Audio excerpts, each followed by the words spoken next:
What's going on, traders? We got a lot to talk about in this video. We're going to talk about Bitcoin. We're going to talk about my expectations on the overall stock market. We're going to get really deep into this stuff because I want you guys to be prepared for what's about to happen or what could potentially happen. It's important to note that anything in regards to Bitcoin or crypto in general is not financial advice. It's just what I would do, and you do what you want with that information. All right, so let's get straight into it. So the thumbnail is not clickbait or anything like that. I genuinely believe Bitcoin is going to head to 115, 120K. Now, where am I getting this target from? We look at the weekly time frame. We rejected here, we rejected here. And I do think we're going to revisit this trend. And as you guys can see, this trend is all the way around about between 117K, 120K. Okay, so that's what I'm looking at in regards to a target. Now, it is important to note that I don't think it's going to happen overnight. I think that goes without saying. I think it's going to take a few weeks, maybe a few months for us to get there. And it's important to note as well that Bitcoin, when we're looking at the daily time frame and below, Bitcoin is very, very overextended. Very overextended. Okay. More so the 4 hour, the daily is overextended, but it's not too bad. Okay. It's still there's still potential for more upside from here. So if we are looking at more upside, I'm looking at a move at least to about minimum 95K. Okay. Now I'm not saying this is going to happen right away. It's not guaranteed to happen, but it's important to note that I do think Bitcoin is going to head there sometime soon. It's also important to note that given that Bitcoin is overextended, we could be looking at a move or a pullback. At some point in time, we will need to pull back down to about 75, 70K, which I think is the best time to invest if Bitcoin heads towards those targets. I'm not looking to pinpoint or the perfect target, but somewhere between 75, you can lowball it around 69K, 75, 69K is where I will be looking to invest into Bitcoin. Now, if I'm in Bitcoin or invested into Bitcoin anywhere under 60K, I'm sitting pretty. I don't care. Okay, I don't care. I'm not looking to sell. Okay, anything under 60K, I am not looking to sell Bitcoin. Again, my price target for Bitcoin is about 115, 120K. If you're new to my channel and you don't believe my targets or you think I make up my targets or anything like that, you are welcome to check all my videos. Majority of my targets hit. Even in my last video, I didn't mention it in the video, but if you check the comments below, because I forgot to mention it in the video, I said Bitcoin is going to head to 81K. This was when Bitcoin was at like 74, 75K, and boom, we just blew past that target. So yeah, definitely think Bitcoin is going to head much higher. But what I would be looking for from here is a move back to about 75, 69K. And then from there, I will be looking for a potential reinvestment into Bitcoin. Again, this is what I would do. You do what you want with the information.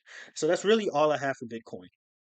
Why Bitcoin is pumping is because Donald Trump supports crypto. So you can hate Donald Trump all you want, but he's literally making us money in the stock market and crypto market. He's done it his last term. The market skyrocketed his last term, and it's doing it all over again. So I genuinely believe that people that just dislike or hate Donald Trump, they're not invested into any type of anything. Okay, because he's really good for the economy. Hate him, love him, it doesn't matter. He's making your money right now. Okay, if you're investing into the crypto and stock market. So that's my thoughts on that. All right, so that's all I have for Bitcoin. Write it down. Do what you want with the information. Everybody's been asking me, DMing me on social media, when should they invest? That's the information right there. Um, I'm not going to respond to all those DMs. Okay, that's all I have. All right, so now we're getting to the stock market. Let's look at the triple Qs. All right. So, in regards to the triple Qs right now, we're seeing some type of turbulence. It is Monday, so I would take it with a grain of salt. But as long as triple Q stays below 515, we could be looking at more downside. Now, from here, I'm looking at a move to 512. You guys saw what happened today, where we had a very hard time breaking below 512. So I would take that level seriously. If we break below 512 and actually hold, okay, keyword is hold, then we're looking at a move towards 508. Then lowest I'm looking at is about 505. At least short term, that's the lowest I'm looking at. So I do think we're going to see potentially more downside in the near future. There is potential to see a move to 520. It could be short lived, but right now we're just in this rising wedge pattern. The higher we go, the higher this rising wedge, the top of this rising wedge go. All right. So there's multiple rising wedge patterns and we continue to break through them. All right. So I think this is the final one. Okay. I got nothing else after this. So if we break above this, then who knows where we can go. Okay. We can go as high as 550 on the triple Qs. Okay. So I will say that much. If I'm being hardcore bullish. Right now, I have no reason to be hardcore bullish or anything like that. I think either we're going to consolidate or we could be looking at a drop from this point on. All right. It's also important to note that we do have somewhat of a reversal hammer pattern here on the daily time frame. So we could be looking at some downside heading into tomorrow. So the move I'm looking at is a move down to 505. If you're wondering where I'm getting 505 from, it's right where this gap fill is, pretty much gap support is. And then if we break below 505, then we're looking at a move to 500, 499. And then from there, you're looking at the pretty much the bottom of this rising wedge pattern. And this next gap fill is like two gaps that need to be filled in one. So simultaneously, these need to get filled. And we're looking at a move to 492, 494 range. And then from there, we could start heading higher. So I'm not exactly like super bearish or anything like that. I do think we can see more upside. And if we do see more upside, I do think there's potential for a move to 550 on the triple Qs. But we're not going to get overexcited. We're not going to get too greedy. We're going to wait for some type of confirmation for that move. And right now, my confirmation is a break above 516. You can say 515 as your psych level, but I'm looking at 516. From there, you're looking at a move to 520. If we break and hold above 520, then we're skyrocketing. Okay, we are going to places that I don't even know that I don't know. Superman can't even reach. All right, but regardless, that's what I'm looking at in regards to the triple Qs. Okay, so upside, you're looking at 515, 516, if you really want to play it safe. And then highest, I'm looking at is about 520 for the short term. And in regards to downside, if we break below 512, you really want to pay attention to 512, then you're looking at a move to 508.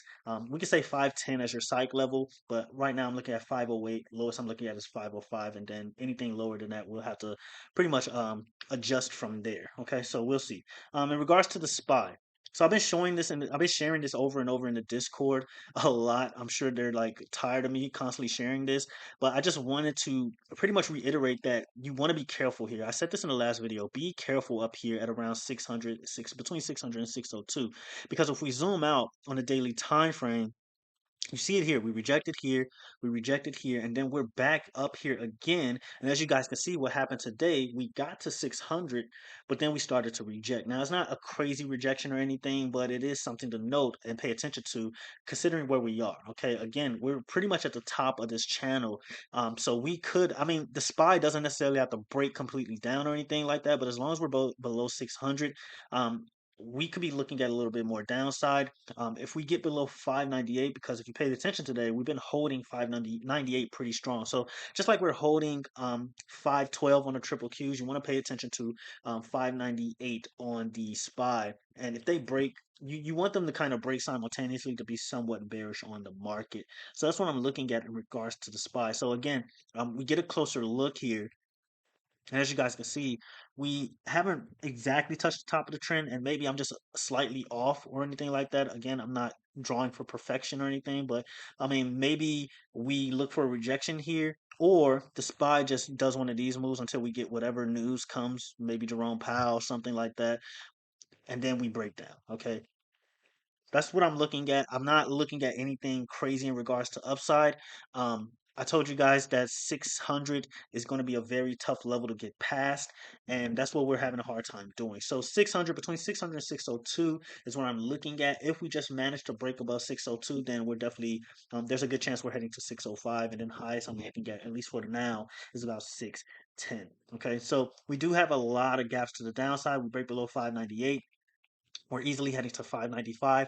After that, you're looking at a move to 592. And yeah, I mean, you can see it here. It's all clear as day. Lowest I'm looking at, if we really, really break down, if I'm looking for a buying opportunity in the overall stock market, like big tech and everything like that, I would love to see the SPY just fill this gap right here at around 575. All right, between 575, 585. But lowest I'm looking at is 575. This double gap right here, I mean, you gap down, you gap the and you ended up making an island reversal. Okay, so island reversals are very, very rare and very strong bullish patterns, but when they happen, man, you take off. Okay, so Definitely pay attention to that. We're getting weaker the higher we go. You guys see it here. Bullish candle, and then you see they're getting smaller and smaller and smaller. So either bulls are losing momentum or bears are getting stronger. It's one or the other or one and the same. Okay, so that's what I'm looking at in regards to the spot. So I want to look at Apple. So in regards to Apple, Apple is I want to say Apple's forming somewhat of a head and shoulders pattern. Um, I'm not exactly a fan of where it is because it's right above. I mean, this trend right here is a weekly trend, so this is very tough. So, I wouldn't be. I can't say I would be surprised if Apple breaks it because Apple's just been getting nothing but bad news. I mean, iPhone sale, well, not iPhone sales, just nothing productive in regards to their sales or anything like that. They're pretty much just doing the same thing over and over. Every year, it's the same thing, and they're just not doing anything new in regards to just going higher or pumping with the market. So there is potential for a head and shoulders pattern here. And again, head and shoulders patterns are not confirmed until you get a neckline break, which we have not gotten yet. And not only that, I just really want to see this weekly trend get broken. We can actually just go to the weekly time frame so you guys can get an idea of what I'm talking about.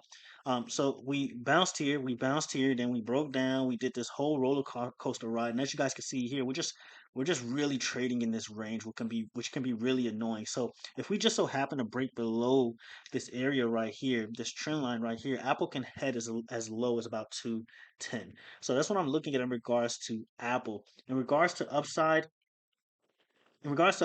you just want to see us get back up here in this range. There is fair value gaps both to the downside and upside. There's way more to the downside, but if we're talking about upside, I mean, at some point Apple would need to just pretty much mitigate this fair value gap at around 231. Okay, so that's what I'm looking at in regards to Apple. Let's look at Nvidia. So despite the market constantly going up, Nvidia just refuses to do anything. Okay, I think that goes to say with all the semiconductors. Okay, Nvidia just refuses to do anything, and so we're looking at the daily time frame here. All right, and we zoom in and look what we have. We have us, and I hate patterns with wicks at the bottom. I'm not a fan of those, but we do have an evening star pattern. Okay, you have your bullish candle, you have your middle candle, and then you have a bearish candle. So evening star patterns are bearish, and so I do think Nvidia is going to head to 140. And we talked about this. I said if Nvidia blesses us with a move to 140, I think that's a great buying opportunity. That's just me. Do what you want with that information, but I would love to see Nvidia revisit 140. It closing below 145.5 is pretty much bearish short term for me. So I do think Nvidia can head lower, or we're going to see Nvidia start heading lower. I mean, as you guys can see, it hit like double resistance here. Boom, it hit here, and then it rejected the top of this trend. So you guys know I'm not making it up. I mean, you see the rejections, the multiple rejections here, rejection here, and now you're rejecting here all over again. It closed above below 145.5. You can say 146, and it looks like we can head much lower. Okay, so that's what I'm looking at in regards to Nvidia. I would love to see it revisit 140, and then from there, I would look to potentially do a trade or adjust. So if you want to see how I'm going to trade Nvidia, or if I'm going to trade Nvidia, Discord link is in the description below. Um, and yeah, we'll I'll just see you there. Okay, so that's what I'm looking at in regards to Nvidia. Next, I want to look at Meta. So Meta. So what's interesting about Meta, and we can look at unusual whales here. And everything I'm talking about in regards to downside, I'm seeing bearish momentum from whales or bearish movement from on the options chain in regards to the big guys and the whales. Okay, so what's interesting about Meta? So this 560 put, okay, this 560 put for November 15th. Um, Boom, you see I hope you guys can see this. I can't say for sure you guys see this, but you have higher ask than bid. You have 10,942 ask, and then you have 6,000 on the bid, and then you have 10,942 bearish flow versus 6,000 bullish flow on this. Now, in regards to calls, and if you're seeing calls on here, majority of these calls they have higher bids than ask, and they have higher bearish value. So like the 600 call right here, wouldn't take seriously, but everything in regards to puts, or majority of these things that has puts on it, you're seeing a lot of bearish flow coming to them. Okay, so I would definitely pay attention to Meta in regards to potential downside. If we do see upside, then I think it's going to be short lived. You could see a move to about 590, but other than that, I think Meta is going to start heading further down. What's very interesting, which really caught my attention, was this 572.5 put on Meta. All right, you have a very high ask over bid. You have 3,000 at 3,348 ask on the ask, and then 779 bid on the bid. And then you have 3,348 bearish flow. And then we look at quant data. Okay, we look at quant data here, and bear with me real quick. And we look at Meta. So we pull up Meta. So what you want to do, you just type in Meta. You type in, or you don't type in. You click on the expiration date, and then you would put in the strike price. So the strike price will be what, 572.5, I believe. And then you will see that whales are pretty bearish on the strike price. So that's what I'm looking at in regards to Meta. It's right over here. And so, yeah, you see a bunch of bearish flow come in. You got your exchanges, where this is just one exchange pretty much trading this thing. But as you guys can see, you just have a bunch of puts coming in for that 572.5 strike on Meta. A lot of bearish flow for that contract. So I would definitely check that contract out on your broker, see if you like it. I'm pretty sure the volume is much higher than the open interest. Very, very nice contract. Definitely check that contract out. Do what you want with the info. All right, so that's what I'm looking at in regards to Meta. I think it's going to see more downside. If we do see upside, again, I think it's going to be short lived. All right, so that's what I'm looking at in regards to Meta. Last, I want to look at the VIX. So, in regards to the VIX, um, the VIX is pretty much back to where it started before we got the whole election news or anything like that. 14 is a very tough area to break past. I will say that much. Now, the VIX can head as low as 12, but I think the VIX is ready to bounce from this point on. Okay. Now, I would love to see the VIX go to 12. That would be great. But, I mean, given where we are, I mean, and let's really map this out. Let's get rid of this. Let's really map this out here.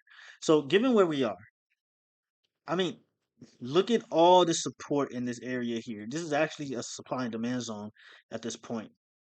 But I mean, look at this area right here. I mean, you need some extravagant news to break through this, okay, or break below this. So be careful with the VIX. I wouldn't say be careful with the be careful with the market in regards to more upside. Just considering where the VIX is, at some point in time, this gap will need to get filled, and then at some point in time, I do think the VIX is going to pretty much go crazy. And I would say that the VIX is overextended to the downside as well.